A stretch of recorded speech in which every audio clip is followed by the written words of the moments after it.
উনি ফিরতেই হবে ওনাকে। আপারে 4 অগস্ট 2024 বিএনপির মুরত ছিল না, এত ভয় কেন সরকারে? যদি আওয়ামী লীগ কি আবার ফিরছে, তাও আগের চেয়ে দ্বিগুণ শক্তিশালী হয়ে? ভারতে থাকা নেতারা কিভাবে কাটাচ্ছেন সময়, আর শেখ হাসিনা দেশে ফিরলে বদলে যাবে কি বাংলাদেশের ক্ষমতার সমীকরণ? আজকের ভিডিওতে সামনে আসছে সেই প্রশ্নের চাঞ্চল্যকর বিশ্লেষণ। রুমিন ফারহানার ইঙ্গিত, আওয়ামী লীগ কি দ্বিগুণ শক্তিতে ফিরবে? হাসিনা ফিরলে বদলে যাবে ক্ষমতার সমীকরণ? আওয়ামী লীগ কি সত্যি আগের চেয়ে শক্তিশালী হয়ে ফিরতে পারে?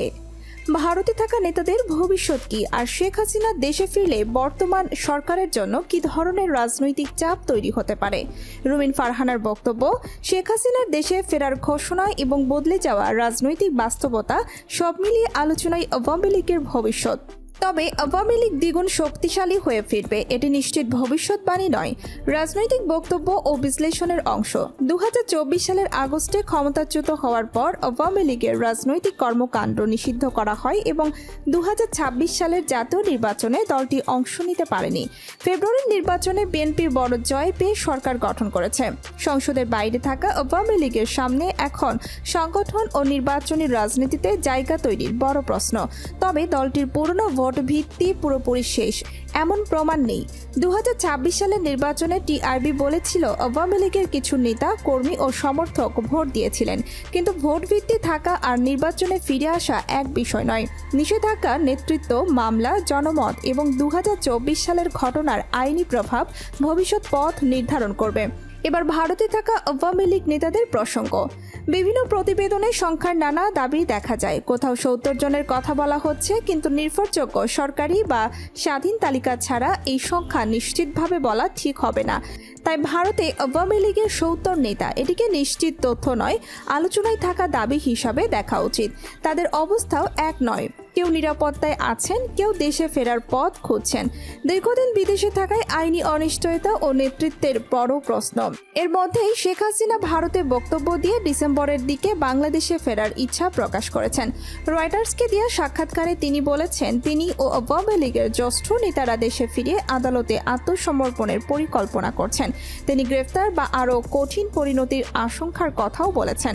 ফলে দেশে ফেরার বিষয়টি এখন আইন, কূটনীতি ও দলীয় ভবিষ্যতের সঙ্গেও যুক্ত। অন্যদিকে রুমিন ফারহানা জুলাই মাসে বলেছেন, শেখ হাসিনার দেশে ফেরার ক্ষেত্রে আইনগত বাধা নেই এবং তিনি ফিরে আত্মসমর্পণ করে জামিন চাইতে পারেন। এটি রাজনৈতিক মতামত, আদালতের সিদ্ধান্ত নয়। এখানেই বড় প্রশ্ন, শেখ হাসিনা দেশে ফিরলে কি হবে? উনি এয়ারপোর্টে নামলে কি লোকজন মব করে তার কিছু করে ফেলবে? উনি কি সেটা মনে করেন? আমরা কেউ মনে করি? No way. তিনি ফিরলে মামলা ও আদালতের প্রক্রিয়া চলবে। তার উপস্থিতিতে সমর্থকদের সক্রিয়তাও বাড়তে পারে। আবার আইনি জটিলতায় দল দুর্বলও হতে পারে। তাই ফিরলেই আওয়ামী লীগ দ্বিগুণ শক্তিশালী এমন সরল সমীকরণ ঠিক নয়। বরং তিনটি বিষয় গুরুত্বপূর্ণ। নেতৃত্ব কার হাতে থাকবে, 2024 সালের অভিযোগের রাজনৈতিক জবাব কি হবে এবং নির্বাচনে অংশ নেওয়ার সুযোগ মিলবে কিনা। বর্তমান সরকারের শাসনও গুরুত্বপূর্ণ। অর্থনীতি, কর্মসংস্থান, দ্রব্যমূল্য ও আইন শৃঙ্খলার অভিজ্ঞতা ভবিষ্যৎ ভোটে প্রভাব ফেলবে। ইতিহাস বলে, বড় কোনো রাজনৈতিক দলকে শুধু নিষেধাজ্ঞা দিয়ে স্থায়ীভাবে মুছে ফেলা সহজ নয়। আবার পুরনো সংগঠনের জোরে সক্রিয়ভাবে ফিরতেও পারে না। আওয়ামী লীগকে ফিরতে হলে সংগঠন পুনর্গঠন, নতুন নেতৃত্ব, জন আস্থা ও রাজনৈতিক গ্রহণযোগ্যতা অর্জন করতে হবে। বর্তমান সরকার সফল হলে পুরনো দলের প্রত্যাবর্তনের জায়গা সংকুচিত হতে পারে। বিপরীতে শাসনে ব্যর্থতা তৈরি হলে রাজনৈতিক শূন্যতা তৈরি হতে পারে, যেখানে আওয়ামী লীগ সহ অন্য দলগুলো সুযোগ খুঁজবে।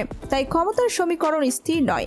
এটি অর্থনীতি, নির্বাচন, জনমত, আদালতের সিদ্ধান্ত ও দলগুলোর কর্মকৌশলের উপর নির্ভর করছে। শেখ হাসিনার প্রত্যাবর্তন, ভারতে থাকা নেতাদের ভবিষ্যৎ ও আওয়ামী লীগের পুনর্গঠন আগামী দিনের বড় ইস্যু।